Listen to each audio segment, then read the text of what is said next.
Good afternoon. Is everyone ready? All right.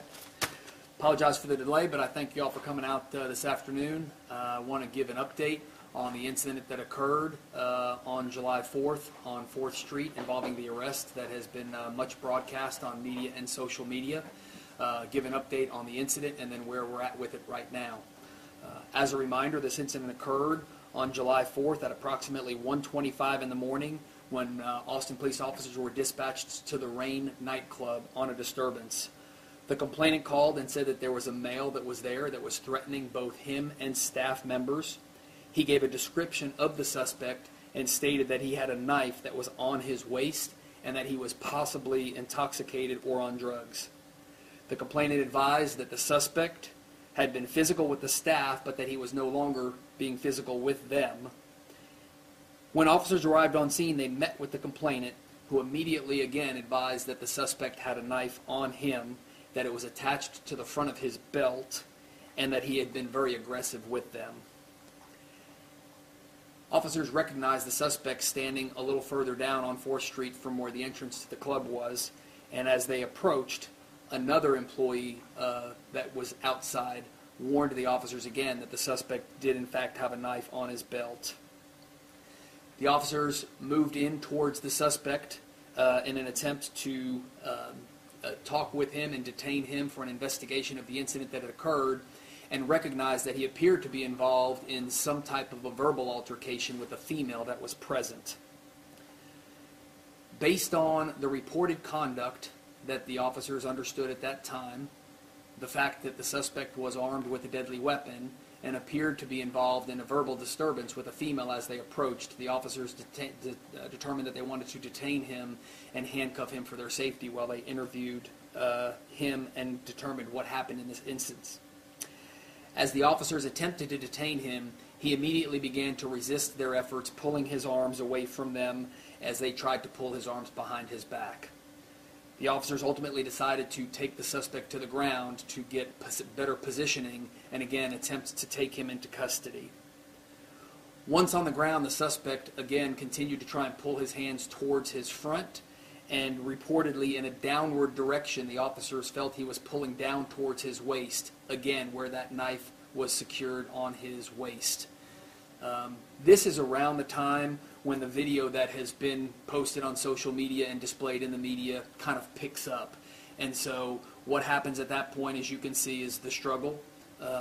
The officer that is actually towards the suspect's feet pulled his taser out in an attempt to gain control over this individual and take him into custody.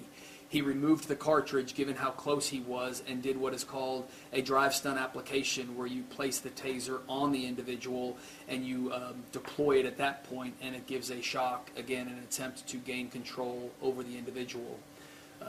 The officer stated that at that point the suspect grabbed a hold of his taser as he was trying to use it, and that's when he began striking the suspect that is evidenced in that video. It is clear at some point that the officer that's towards the head is able to get the suspect's hand free of that and has both hands under control in his arms, again trying to get them behind his back. And then again the video displays where they finally are able to roll over the suspect and get him placed in handcuffs. It's also evidenced on the video the female that ultimately was arrested for interfering with the duties of a public servant, how frequently she was interfering with these officers' attempts as they tried to carry out their duties. So what we have so far is, on the initial review, we've got a witness now that has given a statement, and he stated that as the officers approached the suspect initially, he did in fact reach for his knife as the officers got there and were able to get their hands on him. And that is a statement from one of the witnesses. We know the charges that have been filed to this point on the suspect, again, who has been identified as Justin Grant. He was charged that night with terroristic threat, and that charge is based on conduct that took place at the nightclub prior to the video that has been well depicted. In that, he grabbed a hold of a nightclub employee who was denying him entry into the club, reportedly grabbing a hold of him tightly, pulling his face close to him and telling him to let him in the bar or something bad was going to happen as he motioned towards the knife that he had secured on his waist. So for that, he was charged with terroristic threat. He was charged with resisting arrest, and then he was also charged with possession of a controlled substance because upon search incidental to his arrest, he was found to have a substance that tested positive for methamphetamine in his wallet. The female that was involved in this incident, who has been identified as Alexandria Green, was arrested also for interfering with the duties of the police officer trying to effect the arrest. We, at this point, have done an initial review through the chain of command, and we are going to initiate an administrative inquiry into this incident. And this is something that we do in incidences that have arisen to the level where there is either great public interest or we just need to look deeper into what happened. What we know is that there were many witnesses to this incident, as can be seen on the video, but we don't know who they are, and we're asking that if you are one of those witnesses that you come forward and identify yourself to us so that we can take your statement as well. And it's also obvious that there's at least one person that has a cell phone and is videotaping this as well, although he comes into the frame towards the very end of the video that we have. Both of these officers were wearing body-worn cameras. However, one of the officers was knocked off of his uniform as soon as the struggle began, and during the struggle, one of the other officers' cameras stopped recording. So those will be something that we will be looking at as well, but this is why we're asking anyone who may have additional video footage to please bring that to us so we can include that in our continuing review into this incident. I want to go ahead and show just a few photos, and I'll leave these here for you all, but this is in fact the knife that the suspect had on their waist, and we'll leave this here for you so you can get close-ups if you need it. And then what you can see is when it comes out of its sheath, it's actually a fixed blade knife that was attached again to the suspect's waist, both before the altercation with the officers, and then again it was on his person during this instance. And you'll see that it's a straight-edged knife that has no retention devices that goes in and out of that sheath very easily. And then again, we understand, based on what you see on the video, that the use of force that was used. We've got a photo of the suspect in this incident as well. This is his booking photo from that night as well that we have readily available. So this incident will go under the administrative review process, again, in an attempt to make sure that we have had an opportunity to gain all evidence, whether that be other witnesses that we've not had an opportunity to speak with, or anyone that may have additional video footage, since we're limited to what has been posted on social media, given that the video we have from the nightclub itself, this was out of the frame when this incident occurred, and that our body cameras, one was knocked off of the officer and therefore did not record the incident, and the other one in fact stopped working during the struggle. So that's where we're at with this investigation today. We wanted to come forward and let you know the progress that we've made, understanding the tremendous amount of public interest in this incident, and let you know what our path forward is as we continue to look into this. So I will open it up for questions. However, given the fact we're going to continue to do an administrative inquiry into this incident, there's not a lot more that we will likely be able to speak to at this point. Can you tell us where on Justin Grant's body the officer punched him? Well, again, I'm only going off of what you can see on the video, and the strikes do appear to be towards the face and the head area, and that is, in fact, as the officers documented it as well.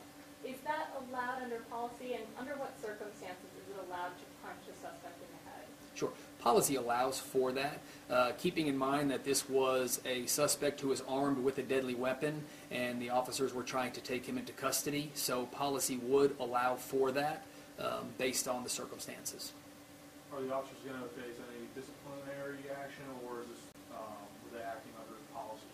Again, that's the purpose of doing the administrative inquiry.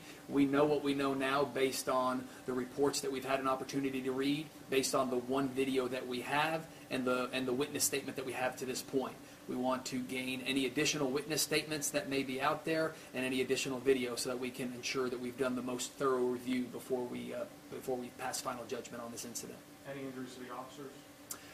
Minor injuries being scuffed up, I believe. Are you reviewing surveillance footage of any of the bars on that stretch as well? That's what we're looking for, both us actively looking for video, and we're asking the community, if you have any video, please let us know. Chief, so often these videos come out and it's just part of the story, and the community only sees part of the story. How important is the whole story, and what is your message to the people who got so upset seeing just part of this story? I think it's important that we always focus on the whole story. There was a lot that happened prior to the part that's been displayed in public right now, and so we need to make sure that when we're making a judgment on these, that we take that all into account. I understand the community's concern over the video as it was posted. I'm not sure that it was readily known that the suspect at that time was in possession of a deadly weapon, had in fact threatened someone earlier, moments earlier. That's why he was charged with terroristic threat with that weapon. So I think that there was not a lot that was known, but I still think there's probably concern over the tactic, and that's why we're going to continue our review again to make sure that we have all of the information that we need to make a final judgment on this case. Can you explain why policy does allow officers to punch suspects in the face and head? Well, again, it's depending upon the circumstances in which the officer finds themselves. We train officers to use the least amount of force necessary to overcome the resistance that you're experiencing at that moment. And again, this was a circumstance where they had an individual who was armed with a deadly weapon, who they had reported was reaching for that weapon, trying to gain control of it. And as the officer was deploying his taser, this subject grabbed a hold of that taser. So all of that feeds into the officer's decisions on why they choose to use the level of force that they use.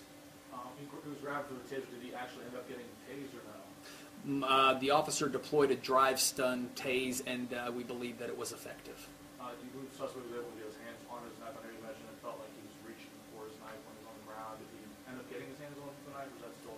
I don't know whether he got his hands on that or not. Obviously, I'm able to see the same video that you were able to see at this point. That's why we're asking if there is any additional video for people to please come forward. Is there anything in this video that concerns you when you saw it? Well, again, I think that when you look at a video like this, I understand the concern that's brought forward, but I also understand that the officers are in a position where they're dealing with someone who's armed with a deadly weapon and has been at least threatening violence towards a bartender or a doorman at a club. And so I think that that's reflects the importance of why we need to do this administrative inquiry and make sure that we do have all of the facts. Last question. If you can speak really quickly about the training specifically, I guess my question is, what role does an officer specifically punching someone repeatedly like that? I guess what's the end goal? Is it to get the suspect to comply? Is it to subdue the suspect so they can take over? Sure. The purpose of any use of force is to overcome the resistance that you're facing in that moment. So if it's an attempt to effect an arrest, then you're using force to overcome the resistance that you're facing in that moment. So that'll be part of the inquiry that we will do, is the reasons behind it. But I do know that the officers were attempting to take him, initially they were attempting to detain him and place him in cuffs for everyone's safety while they investigated what they had been called for there in the beginning. And again, that was a subject armed with a deadly weapon that had threatened an employee of that club. And then in an attempt to detain him, they encountered resistance that they attempted to overcome with those actions. Thank you.